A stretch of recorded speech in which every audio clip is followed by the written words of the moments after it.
care voci di donne sulla sera, confuse nel ricordo, una chimera, la luna, in buie coltri imprigionata.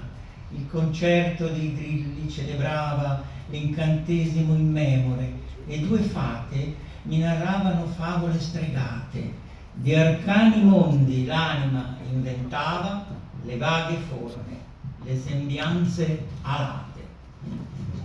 Dovunque, in nessun luogo, sempre mi son sentito a casa, ma per breve stagione, ad un invito rispondendo o per caso, mai sottostando a un gioco, ma ad un incanto lieve disponendo il mio cuore.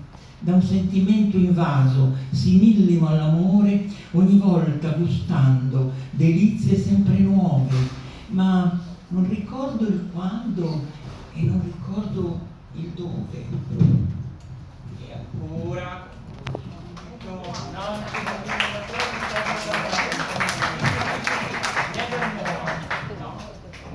eccolo qua.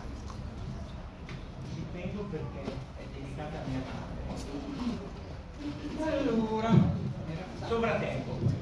Nel sovratempo di una lunga estate, di lente quasi immobili giornate, inondate di sole e di incoscienza, ti rivedo esultare d'impazienza nel lembo della tua deserta spiaggia, ninfa bruna, indomabile, selvaggia.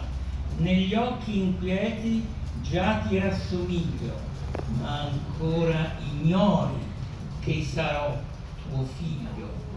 Vedersi o non vedersi non altera l'amore, se si è raggi di un unico splendore. Mai la quercia vedrà la sua radice, ma è quella linfa a renderla felice.